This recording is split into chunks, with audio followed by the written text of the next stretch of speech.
Hey, hey, hey. Good afternoon to you awesome, wonderful people. I'm excited about today. Today is Sunday. You guys know I love a relaxing weekend. How was your weekend? I hope you had a great one.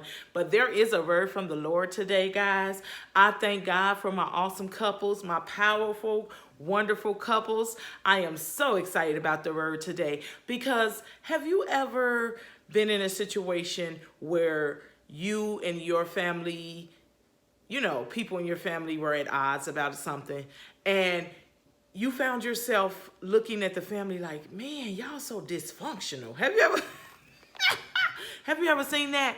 Well, guess what? Today I want to talk about that. I want to talk about making sure that when we are saying that we are in love with each other, that we are wanting to become married or are married, we have to make sure that we are on one accord.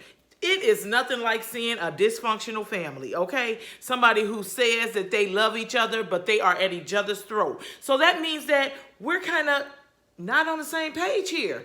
And so that's very important that we remember.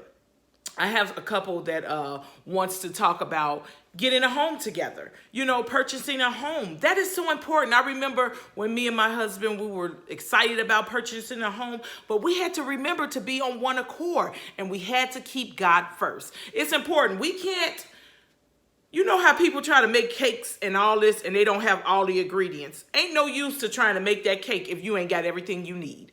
And the first thing you need is God. You cannot purchase a home. You cannot do anything without God. If you're saying that you're in a relationship with God, then it's important that you put him first. Because in this relationship with God is not one-sided. He is going to give you information that you need, but he wants you to put him first, right? And so I have a couple that is excited about purchasing a home, and that's exciting. I remember me and my husband, we were excited, but we kept God first, and we remember to always think on one accord. That's important, to think on one accord, because I wanted a bigger bathroom. My husband wanted a smaller bathroom. Guess what? We'll come together on that. We'll come together, okay?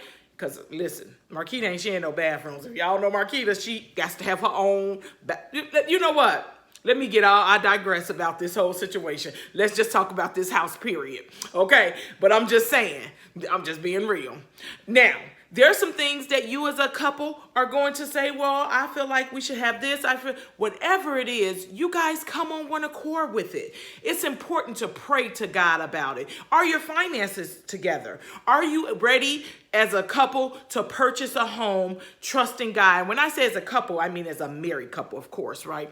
And so, God blesses those who do things in decency and in order. And so, I want to talk to you guys about learning how to come to God as a couple in prayer, because you can't have your way about everything. I know as a woman, I love to have my way about everything, but I realize that this is going to be a home for me and my husband and our family. We want to all come into one accord. It's nothing like having a dysfunction and then trying to get a house, okay? Or trying to do anything in our marriage. We have to be on one accord, and that is so important. A house divided cannot stand, and that's the word we're standing on today. It says it like this in Matthew 12:25. It says, any kingdom divided against itself is being laid for a waste. No city or house divided against itself can stand. So if y'all going against each other about this house and, it's going to be some issues about the situation, I think it's time to step back, relax, come together as one, and then try buying a home. But it's always important to remember that God is the one who gives the increase. And so with that being said, if you're having issues where you're bickering back and forth about this house, and you're a married couple, come on now.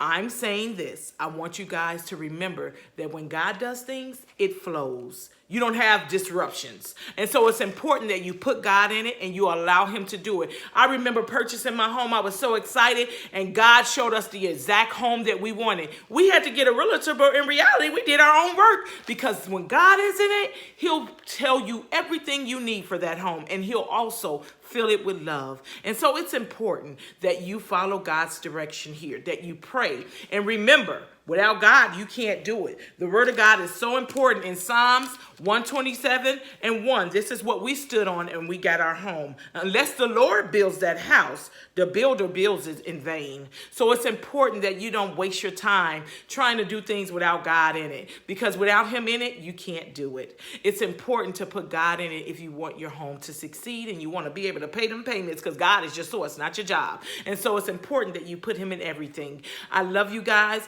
And this is not just for those who are purchasing a home, but anything that you're having a spouse issue with. Listen, it's important to remember that you are to be on one accord with your spouse. You cannot be going against your spouse in the house, arguing all night long. Nobody in the world wants to be in a house where spouses are arguing all of the time. Okay? I love you guys. Many blessings. Hope you like and subscribe to my channel. Blessings.